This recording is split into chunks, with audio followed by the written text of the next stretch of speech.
Hello my dear students. Jharkhand board परीक्षा 2021 के लिए हम लोग कंप्यूटर साइंस सब्जेक्ट जो कि क्लास 12 का एक पेपर है, इसके बारे में एक स्ट्रेटजी को लेकर के बात करेंगे। अब हमारा एग्ज़ाम के लिए ज़्यादा समय रह नहीं गया है। अब हमारा एग्ज़ाम जो है लगभग 1 महीने के बाद है। तो वैसे बहुत सारे स्टूडेंट्स होंगे जो कि कंप्यूटर साइंस पढ़े होंगे। कुछ स्टूडेंट्स ऐसे होंगे जो थोड़े बहुत पढ़े होंगे और कुछ स्टूडेंट्स ऐसे होंगे जिन्होंने कुछ भी नहीं पढ़ा होगा। तो ये जो स्ट्रैटेजी है ये सभी के लिए बेनिफिशियल है और जाहिर सी बात है कि जिन लोगों ने कंप्यूटर साइंस पढ़ा है और केवल वो अब रिवीजन करने वाले हैं तो उनके लिए ये वीडियो ज़्यादा बेनिफिशियल होगा। और जिन लोगों ने कुछ भी नहीं पढ़ा है तो उनके लिए भी बेनिफिशियल है। एटलीस्ट उनको ये डर नहीं रहेगा कि वो फेल हो जाएंगे, एक संतोषजनक मार्क्स तो जरूर आएगा। तो सबसे पहले हम लोग क्या जाने कि हम लोगों को इस पेपर को पढ़ना कैसे है। यहाँ मैं सभी तरह के स्टूडेंट्स को ध्यान में रख कर के बात बता रहा हूँ, ठीक है। कुछ चीज़ें ऐसी होंगी जो कुछ स्टूडेंट्स को सूट करेंगी, कुछ बातें ऐसी होंगी जो कुछ स्टूडेंट्स को सूट नहीं करेंगी, ठीक है। इसलिए हो सकता है कुछ बातों से कुछ स्टूडेंट्स इत्तेफाक रखें और मेरे कुछ बातों से कुछ स्टूडेंट्स इत्तेफाक न रखें। सबसे पहले ये जान लीजिए कि आपका जो सिलेबस है वो रिड्यूस्ड हो चुका है और रिड्यूस्ड सिलेबस आपको झारखंड के ऑफिशियल वेबसाइट पर है। उसको अगर आप ध्यान से ढूंढे तो आपको मिलेगा। यहाँ पर मैं आपको रिड्यूस्ड सिलेबस को यहाँ पर दिखा रहा हूँ, वो कौन कौन से चैप्टर हैं जो आपको पढ़ने हैं। Chapter 1 overview of C++। इसमें बेसिकली आपको क्लास 11th के C++ का ये रिवीजन है जो आप चैप्टर 1 देख रहे हैं। Chapter 2 object oriented programming, that is OOP, ये कंसेप्ट जानना है। चैप्टर 4 सीधे, चैप्टर 3 आपको नहीं पढ़ना है, चैप्टर 4 पढ़ना है, क्लास एंड ऑब्जेक्ट। चैप्टर 9 और 10 ये आपका जो यूनिट है that is data structure unit, उसके ये 2 चैप्टर्स हैं। चैप्टर 11 एंड 12 ये एक यूनिट है डाटा बेस, इस यूनिट के 2 चैप्टर है। चैप्टर नंबर 14 आपको पढ़ना है जो यूनिट है डाटा कम्युनिकेशन का ही, ठीक है। डाटा कम्युनिकेशन नेटवर्किंग एक यूनिट है, उसी का ये इकलौता चैप्टर है। तो टोटल अगर आप देखें तो 1 2 3 4 5 6 7 8 ये 8 चैप्टर्स आपको पढ़ने हैं। टोटल 8 चैप्टर्स आप पढ़ने हैं। तो आपने देख लिया कि आपको कौन कौन सा चैप्टर पढ़ना है। नाउ चैप्टर्स की जानकारी हो जाने के बाद अगर आपके पास टेक्स्ट बुक है, वैसे स्टूडेंट्स जो कि सीरियसली कुछ महीनों से 3 4 5 महीनों से पढ़ रहे हैं और जिनके पास टेक्स्ट बुक है, तो आप टेक्स्ट बुक में जाइए और जो भी चैप्टर आपके सिलेबस में बताया गया है उन चैप्टर्स के सॉल्व एक्सरसाइज को देखिए, सॉल्व एक्सरसाइज की प्रैक्टिस कीजिए। जैसे शॉर्ट क्वेश्चंस होगा, डेफिनेशन टाइप के क्वेश्चंस होंगे या कुछ न्यूमेरिकल्स टाइप के भी क्वेश्चंस होंगे। C++ में मिलता है कुछ न्यूमेरिकल्स टाइप का, ठीक है। जैसे ऑपरेटर से रिलेटेड हो गया, किसी एक्सप्रेशन को सॉल्व करना हो गया। तो शॉर्ट क्वेश्चंस देखिए सॉल्व एक्सरसाइज में। इसके अलावा सॉल्व एक्सरसाइज में जो प्रोग्राम कोड रहता है, ठीक है, बड़े बड़े प्रोग्राम कोड नहीं, छोटे छोटे प्रोग्राम कोड, ठीक है, वो छोटे छोटे प्रोग्राम कोड आपको देखना है। प्रोग्राम कोड कौन कौन से टॉपिक से देखना है ये मैं अभी आपको बताऊंगा, ठीक है। तो फिलहाल आप टेक्स्ट बुक से क्या पढ़ेंगे, टेक्स्ट बुक से आप पढ़ेंगे सॉल्व एक्सरसाइज में जाकर के short answer question, definition type के और कुछ न्यूमेरिकल टाइप के, साथ ही साथ सॉल्व प्रोग्राम कोड देखिए।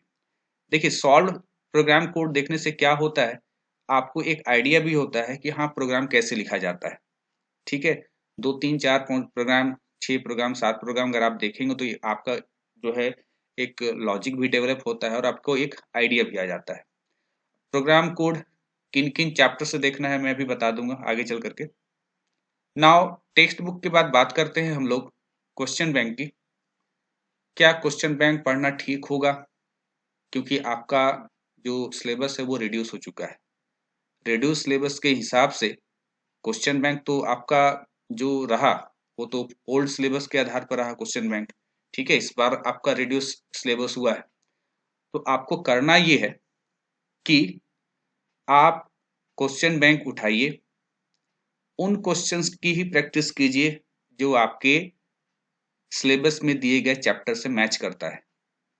ठीक है, आप क्वेश्चन बैंक उठाइए, मिनिमम 5 ईयर कम से कम, और ज्यादा से ज्यादा कम से कम 8 साल तक का क्वेश्चन जो है वो देखिए क्वेश्चन बैंक से, और उन्हीं क्वेश्चंस को प्रैक्टिस कीजिए, उन्हीं क्वेश्चंस का प्रैक्टिस कीजिए जो कि आपके सिलेबस में दिए गए चैप्टर से मैच करता हो। नाउ बात आता है मॉडल क्वेश्चन पेपर का।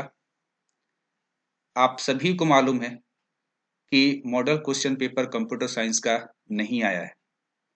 ये आपके झारखंड एकेडमिक काउंसिल के ऑफिशियल साइट पर नहीं है।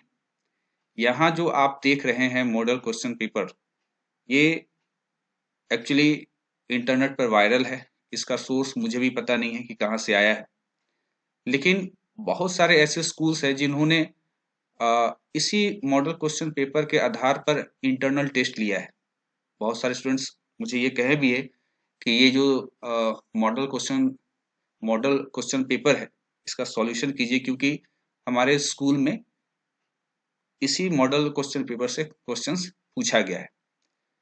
हालांकि इस मॉडल क्वेश्चन पेपर को अगर हम ध्यान से देखें तो इसमें कुछ ऐसे भी क्वेश्चन शामिल है जो आपके सिलेबस में नहीं है, जैसे inheritance chapter, Boolean algebra chapter, constructor destructor chapter. तो कुछ क्वेश्चन वैसे हैं, तो वैसे क्वेश्चन को आप इग्नोर कीजिए जो आपके सिलेबस में दिए गए चैप्टर से मैच नहीं करता है। तो मॉडल क्वेश्चन पेपर जो भी है वायरल ही सही, ठीक है, 2 सेट है इंटरनेट पर वायरल। आप उन दोनों सेट का प्रैक्टिस जरूर कीजिए, क्योंकि सिलेबस के अकॉर्डिंग जो चैप्टर है उससे जो क्वेश्चन इस मॉडल क्वेश्चन पेपर में मैंने देखा है वो इंपॉर्टेंट है। तो ये सोच करके कि नहीं ये तो फेक है, ये तो नकली है, ठीक है, इसको छोड़ देना चाहिए, इसको क्या प्रैक्टिस करना, ये गलती मत कीजिए। कम से कम आपका प्रैक्टिस होगा, कम से कम जो आपके सिलेबस में दिया गया चैप्टर है उससे संबंधित जो भी क्वेश्चन आपको दिख रहा है उसका तैयारी जरूर कर लीजिए। मॉडल क्वेश्चन पेपर का सॉल्यूशन हम देना शुरू कर चुके हैं आपको वीडियो के माध्यम से, आप जा करके देखें तो आपको मिलेगा। नाउ मॉडल क्वेश्चन पेपर जो है उसका जो पैटर्न है, उसके पैटर्न में ऑब्जेक्टिव क्वेश्चंस जो है वो 20 बताया गया है और 7 फिल इन द ब्लैंक्स है। ये लगभग वैसा ही है जैसा कि आपका फिजिक्स और केमिस्ट्री का पैटर्न है, वैसे ही पैटर्न इस मॉडल क्वेश्चन पेपर में ही दिखाया गया है, जो कि अभी तो फिलहाल हम फेक ही कहेंगे। ठीक है, तो ऑब्जेक्टिव क्वेश्चन चाहे इस मॉडल क्वेश्चन से मैच करे, चाहे प्रीवियस ईयर में जैसे भी ऑब्जेक्टिव क्वेश्चन पूछता था, पहले तो 16 ऑब्जेक्टिव क्वेश्चन पूछता था, इस बार मॉडल क्वेश्चन पेपर के आधार पर देख रहे हैं तो 20। तो ऑब्जेक्टिव क्वेश्चन तो पूछा जाएगा, भले 20 पूछे या 16 पूछे। ठीक है, तो इस पर झगड़ा नहीं करना है कि सर 20 पूछ रहा है 16 पूछ रहा है, ठीक है, ऑब्जेक्टिव क्वेश्चन तो आ ही रहा है। तो ऑब्जेक्टिव क्वेश्चन और फिल इन द ब्लैंक्स, ये दोनों में अंतर बेसिकली ये है कि ऑब्जेक्टिव क्वेश्चन में आपको ऑप्शंस मिल जाता है कि 4 में से एक सही होगा, लेकिन जो आपका फिल इन द ब्लैंक्स है उसमें आपको कोई अल्टरनेटिव नहीं मिलेगा। अगर आप उसका आंसर जानेंगे तो ही आप फिल इन द ब्लैंक्स भर पाएंगे, नहीं तो आप नहीं भर पाएंगे। इसकी तैयारी कैसे हो? तो ऑब्जेक्टिव क्वेश्चन के लिए आप क्या कीजिए, क्वेश्चन बैंक में कम से कम 7 ईयर 8 ईयर का जो क्वेश्चन बैंक आप देखिए, उसमें जो भी ऑब्जेक्टिव्स है सारा ऑब्जेक्टिव्स का तैयारी कर लीजिए। ठीक है, यानी कि अगर पहले हर साल 16 ऑब्जेक्टिव क्वेश्चन आता था, अगर आप 5 ईयर का भी देखते हैं तो कम से कम 80 ऑब्जेक्टिव क्वेश्चन आप देख लीजिए। इसके अलावा ऑब्जेक्टिव क्वेश्चन बनाए कहाँ से जाते हैं, कहाँ से क्रिएट होता है? या फिर फिल इन द ब्लैंक्स जो आपका क्वेश्चंस आ सकता है प्रोबेबली, वो कहाँ से आ सकता है? तो जिनके पास टेक्स्ट बुक होगा, ठीक है, आप अपने टेक्स्ट बुक को उठाइए, जो जो चैप्टर बताया गया है सिलेबस में उन चैप्टर्स के अंत में जाइए, चैप्टर के अंत में समरी दिया होगा 1 लाइन का, ठीक है, 1 लाइन का समरी होगा, उस समरी को अच्छे तरीके से पढ़ जाइए। इस समरी से आपका maximum fill in the blanks questions cover होगा और ऑब्जेक्टिव क्वेश्चंस कवर होगा। नाउ सबसे बड़ा प्रॉब्लम है प्रोग्रामिंग से रिलेटेड क्वेश्चन को कैसे सॉल्व करें। किस तरह का क्वेश्चन आता है प्रोग्रामिंग से रिलेटेड? पहला एक आता है output from C plus plus operators and expression, ठीक है, जैसे कि एग्जाम में पूछ दिया कि C equal to A plus B into C divided by D, जहां की ए का वैल्यू आपको दिया हुआ रहेगा, बी का दिया रहेगा, सी का दिया रहेगा, डी का दिया रहेगा, और आपको कहा जाएगा, मान लीजिए इसका नाम ई है, आपको कहा जाएगा कि इवेलुएट करके बताइए क्या आंसर होगा। तो इस तरह का क्वेश्चन का जो प्रैक्टिस है वो भी आप सॉल्व बुक में जो है ना, बुक में जो सॉल्व एक्सरसाइज है वहां से जाके कर सकते हैं। क्वेश्चन बैंक में भी आपको इस तरह का सवाल मिलेगा, वहां से प्रैक्टिस कर लीजिए। तो एक हो गया एक्सप्रेशन को इवेलुएट करने वाला इस तरह का क्वेश्चन।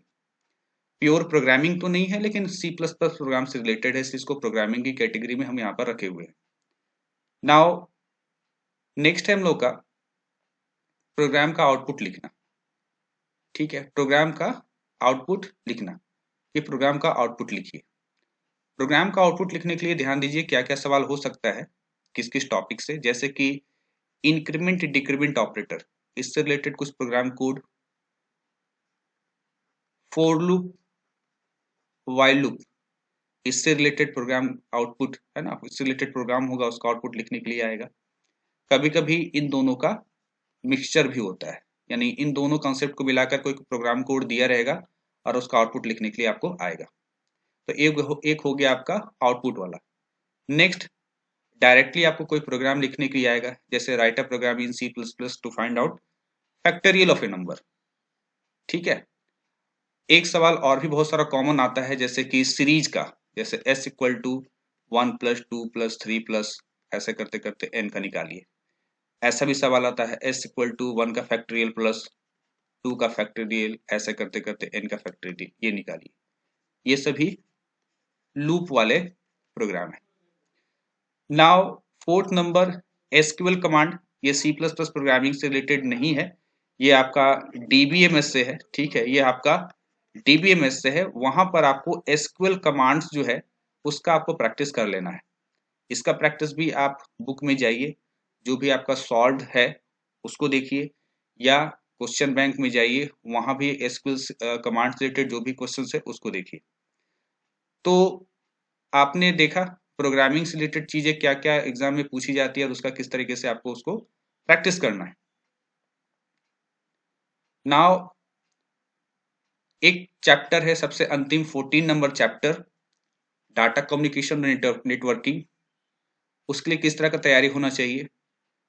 उस चैप्टर में बहुत सारे ऐसे एब्रिविएशंस है, फुल फॉर्म्स है, ठीक है, जिसको आपको याद करना है। फॉर एग्जांपल लैन का full form, for example MAN का full form, for example SMS का full form, for example TCP IP, इसका फुल फॉर्म, है ना।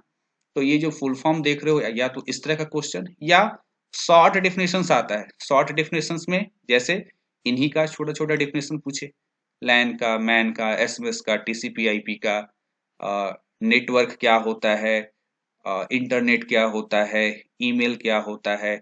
तो इंटरनेट से रिलेटेड बहुत सारे टर्म्स और डाटा कम्युनिकेशन से रिलेटेड बहुत सारे टर्म्स और डेफिनेशंस वो आपको याद करने होते हैं। तो आखिरी चैप्टर जो 14 नंबर चैप्टर है डाटा कम्युनिकेशन और नेटवर्किंग, कंप्लीट थ्योरी वाला है। इसको कभी कभी हम रटने वाला भी कह देते हैं। इस तरह का जो है क्वेश्चंस इस चैप्टर से पूछा जाता है। इसमें भी इंपॉर्टेंट है, क्वेश्चन बैंक को देखिए। जहां तक मार्केट में आने वाला गेस्ट पेपर है, देखिए गेस्ट पेपर से सवाल तो आप उठा सकते हैं, लेकिन गेस्ट पेपर में बेसिकली ये देखा गया कि बहुत सारा मिसप्रिंट होता है। बहुत सारा प्रोग्राम कोड उसमें जो दिया हुआ है उसमें बहुत सारा मिसप्रिंट होता है, बहुत सारा गलती होता है। तो गेस्ट पेपर आप ले सकते हैं मार्केट से, लेकिन सावधानी पूर्वक लीजिए, देखिए सब कुछ सही हो। उसका कुछ क्वेश्चन से ही पकड़ में आ जाता है कि उस गेस्ट पेपर में कितना गलती है, कितना कम गलती है। तो ये आपके ऊपर है। गेस्ट पेपर अंतिम समय में लीजिए, अभी जो बताया गया है उस चीज को फॉलो कीजिए। चलिए, आशा करते हैं आप लोगों को कुछ मदद मिलेगा। इसके अलावा आपकी तरफ से भी कोई सुझाव हो, बेहतर सुझाव हो, तो कमेंट में बताइए। और बेहतर होगा जब आप हमें कमेंट के द्वारा बताएंगे, उसमें जो सुधार का जरूरत होगा वो सुधार करेंगे। और आप लोगों के लिए समय निकाल करके मैं मॉडल क्वेश्चन पेपर जो भी है, फेक ही सही, उसका सॉल्यूशन आप लोगों को दे रहा हूँ, आप उसको भी देखिए। इसके अलावा और भी किसी तरह का क्वेरी हो वो आप कमेंट में बताइए। तब तक के लिए थैंक यू, धन्यवाद।